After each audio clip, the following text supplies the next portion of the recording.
Good afternoon. I appreciate all of you joining me here today. We're in the process of designing a brand new seminar that we're going to debut to business owners here in the next month and a half around Lexington. I'm Sean Moore. I'm the training coordinator here for the Small Business Development Center at the University of Kentucky. In this case, I actually have the pleasure of knowing a lot of you, which isn't always the case when I do a seminar. But if you don't mind, let's start here, say who we are, and I'll try and remember that as we go through. So if you don't mind starting. I'm Elena. Kimberly. Liz. Kelly. Brenda. Okay. Are any of you at your jobs, have you ever been in the past in charge of ordering the products and services or marketing events that your organization does? You can do this by show of hands. How many of you ever owned a business or currently own one now? Okay, one. Your business, somebody else's business? My business. Your business, okay. Are you still doing that or you've moved on to something else? I've moved on to something else. Who is in charge of marketing or planning events for their current job, or have ever done that in the past? Show of hands. Okay, actually that's most of the room. Have you ever done those events or done things for your own business in the past that didn't go quite as planned? You planned the event, you went out there, you marketed the event, and the folks who showed up, not who you expected to show up. That ever happened to anybody? Yeah, it actually happens to us a lot as we do our seminars. We think, hey, these are the folks who are going to show up. Those aren't the folks who are going to show up, or worst of all, nobody shows up. And that's a real problem. As you're going through this, have you ever sat down ahead of time and thought, who do we think is going to come to this, and actually try to identify who that target market is? Anybody ever gone through that activity? All right, only one person in the room. So, which gives us a lot to build on. That's a good thing. She's always got to have one person in the class. So we've done that. Why is identifying that target important? Why is that a crucial part of anything we do within our business, as the marketing person for that business, or as the owner? Why is that important? How else would you know if you're successful? How do we know if we're successful? Is one way to do that. If folks don't show up, we probably didn't do something right. What else? If we are, let's look at, if we have products or services we're offering within the business, if we don't know who we're going to target those to, do we know what we should be carrying? Yes or no? And that's one of the things that we see a lot of times with businesses we work with. They're not quite sure who the market is that they're actually going after. Who are they targeting to even know if they're carrying the right stuff, carrying the product or services. So why is that important? It all comes down really to one word. Identifying the target market can have a big impact on what part of your business, and it starts with the letter M. Say it. That's right. Money. Correct. Identifying your target market successfully all comes down to money. Whether having it in the business, keeping it in the business, but more importantly, probably we don't want to lose money on an event. We plan this event, we have this product or service that we are offering to someone, and if they don't come, they don't use it, they don't buy it, all we're actually doing is losing money, which is pretty much the opposite of anything that we hope to have happen. Who's familiar with the 80-20 rule? Two people? Anyone want to take a shot at explaining the 80-20 rule? Go ahead, Kelly. 80% of your business comes from 20% of your customers. That's absolutely correct.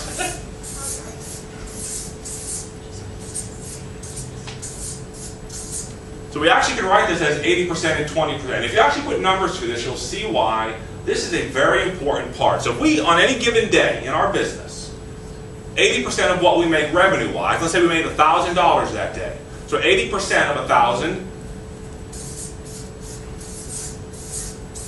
is $800. On that same day, that $1,000 came from 10 customers. So 20% of that 10 is how many people? 2 people.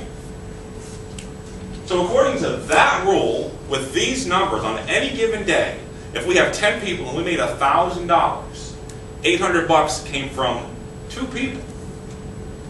The other 8 bought that bottle of water, they bought a Diet Coke, they bought some gum.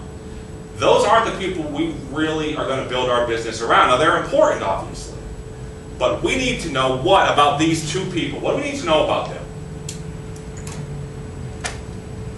Starts with the letter E, and then everything. Absolutely everything. Let me grab my clicker here. Because those 2 people are going to affect all the following areas here. What we actually carry in the store, what we actually offer as a service, all get impacted by basically those two people. This is also going to impact the way we price things. We price a product or service based on who our customers actually are. Have you ever been in a store, gone to a call to business, hey, I would really like to buy this product, really want to use this service, how much is it? And you think you're calling someplace that's very affordable because your friends have all told you they're very affordable, they're great. And then they tell you the price and you're absolutely blown away because it's not anywhere close to what you were expecting. That ever happened to anybody? It happens to me all the time. I'm cheap, but that has nothing to do with it. It's going to impact your marketing. And this is the mistake that actually happens more than anything. We think we know who the customer is, so we plan our event. Who are my event people? Who did the events? So, okay, most of the room. So you plan an event, you market it in these places, newspaper, radio stations, journals, websites. You think you're going after that target group, but you're actually not where they get their news. And we're seeing this now a lot now with social media. It's completely changing the way people get their news by demographic. I'm a firm believer that we've all done these kind of things. We just don't ever realize that we have done these kind of things because you relate to it on the business side. And so you folks who have said, I've never done a target market activity, I've never sat down and tried to identify who my target market is, I can almost promise you that you're wrong. Because let's think about this. In a target market setting, in a target market activity, you're trying to look at certain demographics or characteristics of what that customer is. So if we stop and we think for a second, where in our lives have we ever had to judge somebody or try to identify with someone or get the interest of somebody by what they look like, where they're from, what their gender is, what their racial makeup is? Where have we ever had to go through this in our daily lives? You can probably look at your left hand and get the answer. Anybody? Everybody has rings on in this room. They're either flashing. So I'm assuming you didn't get those rings by randomly running into somebody at a church and, hey, as long as we're here, let's get married, right? So you went through a dating scenario with them. You met them somewhere. You got to know them. You talked to them. You met them across a bar. You saw, whatever the case may be, you recognize somebody. You identify. The more you got to know them, the better you like them, or the more you can identify with them. And it's kind of the same thing. So we're going to actually do an activity that's called the dating game. I'm not going to single anybody out. We're going to create the perfect person as a group, all right? Which works out well because it's all women. If there were men mixed in here, it would totally screw the whole activity up. So let's move this off of here. And let's do this as a group. You have on the table in front of you 2 different handouts. Grab the one that says the perfect person on it. It has a list of 10 different characteristics that we're going to walk through. And we will go as a group. We'll just go each person, give me a different characteristic. And here's the setting. Here's the situation. You have walked into, well, we're not going to do a bar because that's, we can't actually have alcohol. We won't put it in a bar. We've walked into just a restaurant. You've just gone out with a couple of friends. You sit down at the table, and then across the room, maybe it's the waiter, there's somebody there who you identify with. I know you're all married or engaged, so this stays here. We won't tell anybody. Because if it's not your husband, we identify, or we won't call anybody out. So just tell us who that person is, characteristic by characteristic here. So starting at the top, what's the youngest person you would ever consider dating? 24. So 24. What's the oldest person you would ever consider dating? 35. All right, so I'm at the top of this. By the way, this is important. Please don't just describe me because it's very awkward. I don't know how to react to that. So right now our person is 24 to 35 years old. What's our next characteristic? Race. What race are they then? Caucasian. Can I spell white? Yes. All right, 'cause I can't spell Caucasian. Okay, so we've got a 24 to 35-year-old white guy. What's next? Height. 6'1". Is that the shortest? What's the shortest you would go? Would you date anybody shorter than you? 5'10". So 5'10". No, I wouldn't date anybody shorter. So 5'10" to how tall? To the top, probably 6'2". Too short. So 5'10" to 6'2". Kelly, what's next? Build. he has to be a bodybuilder.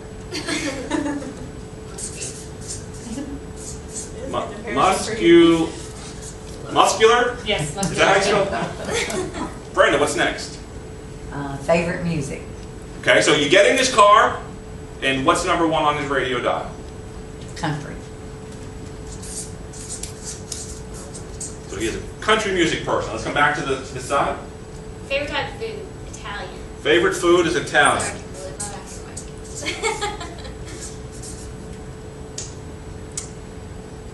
What kind of car? A Honda. Really? That's your dream car? Which is fine. Yeah, dream is the perfect guy. Dream car, Volvo. A Volvo. Yeah, Volvo SUV.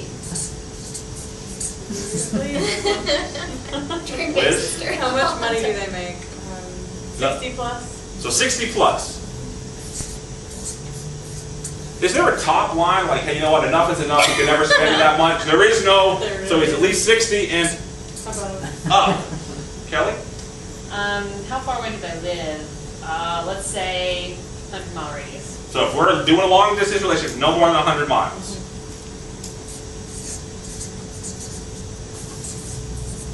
Okay, so this is that was all 10, right?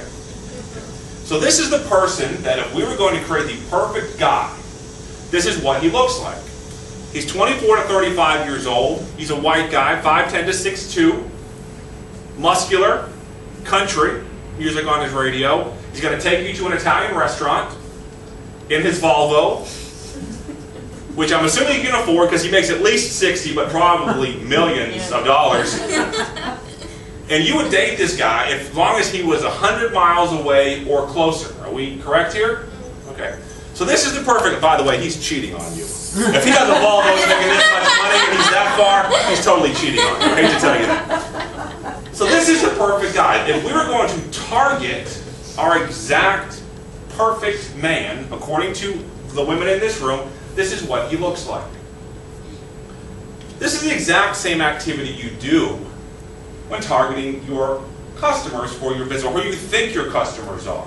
Now obviously, we're going out looking for this person, just as in a lot of cases, we're going out looking for that particular customer. Now what we have to hope is that while we're looking for this person, we have to hope that this person is doing what? Looking for us. Looking for us. And that's the follow-up activity that you do once you've moved forward on this. So the other piece of paper you all have with you is basically going to be your homework if you were to have it. We're going to keep working on this. I've given you the first two. If you were to go back to your jobs today, and the next activity you have planned, you were to sit down and think, who is this actually for? This is where we would go. Now, I've given you the first two. I've given you, I think, age and gender, correct? Mm-hmm. So what else should go on this list? And you can think back to the previous example here. What's going to translate? Obviously, those are for an individual person. What are we going to translate to? Go ahead. Do you have one? Income. Income. So we have to know, in addition to their age and their gender, how much money they make. Which will help us do what? Or revenue if they're like a company. Okay, or revenue. Which is going to help us do what? Decide if they're desirable client. Right, decide if they're even a good client for us. Okay, so what else? Education level. Their education level.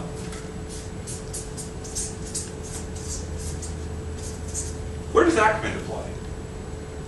It depends on what type of products they're looking for. Yeah, it does in a lot of cases. Is it something that everybody's going to understand, or is it something you have to have an advanced degree to understand? Kind of a thing. Okay, what else? Anybody? Where they live. Same question.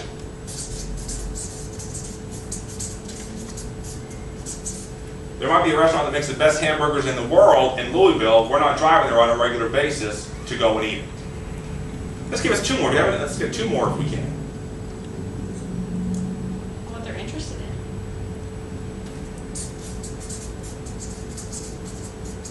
Their interests. This allows us to, hey, if they're into country music, we can advertise on their country radio station and find them.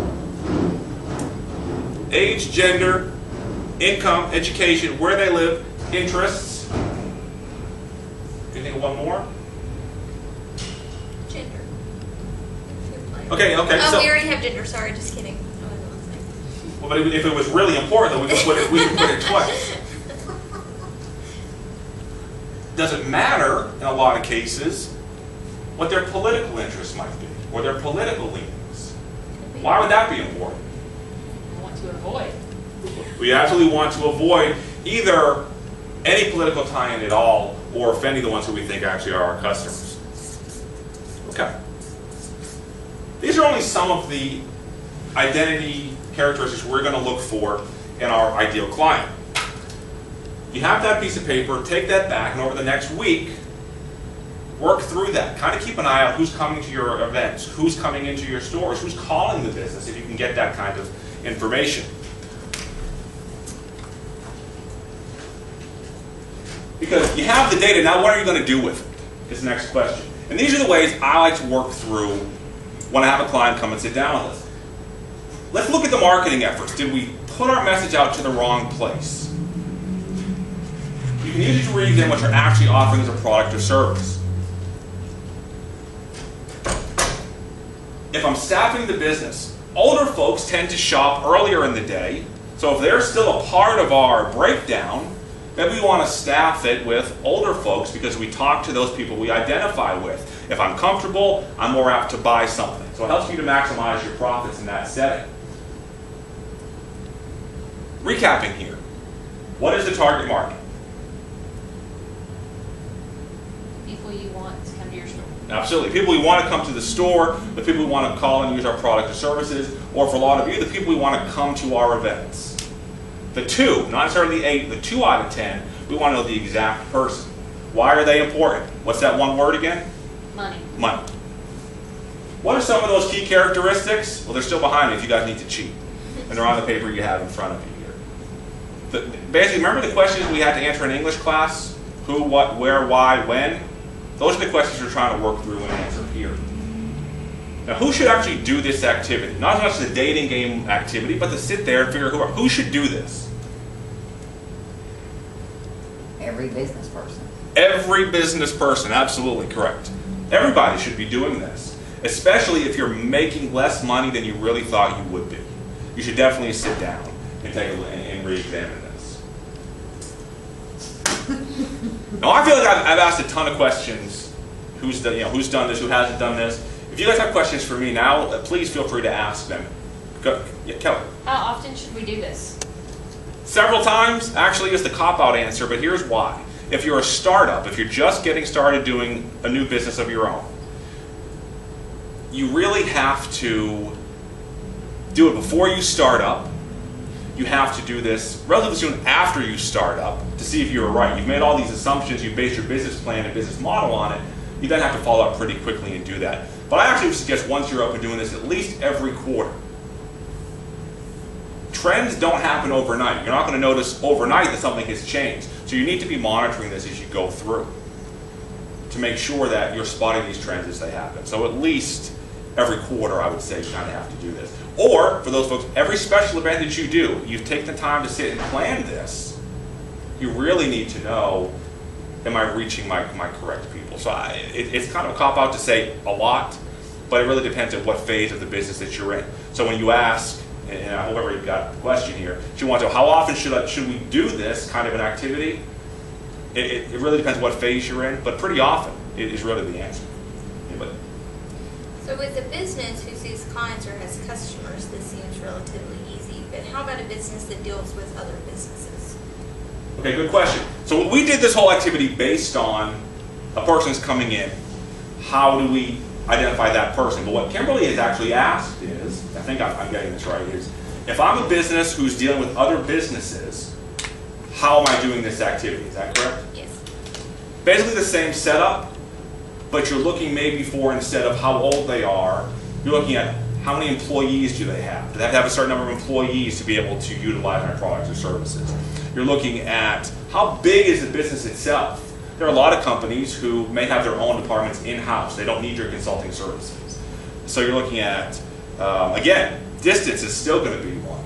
How far away is somebody going to use my product or services? If I have a lawn care company, am I going to try and go to Frankfurt to market? Am I going to go to Louisville to market these? Or is there enough business for me around that the people in Louisville have their own lawn care folks? I would lose money.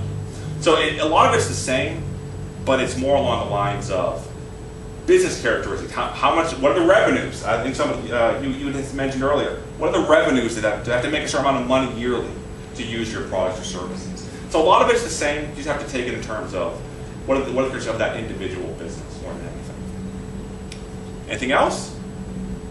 Okay, great. So first, I appreciate you guys coming. I hope when we do the next phase of this, because we've got this data, now we actually will walk you through in the next 2 sessions how to utilize this. We'll sit down and we'll take this stuff we've collected. How do you apply that to a marketing plan? And then we will sit there and take a look at how do we apply this to our actual product and service mix. So this is only step 1 of this entire marketing process, or the target marketing process. From here, we'll hit the next 2 or 3. If you have questions, I will feel free to say after, and I'll do my best to answer them. Otherwise, thank you guys for coming, and we'll see you next time.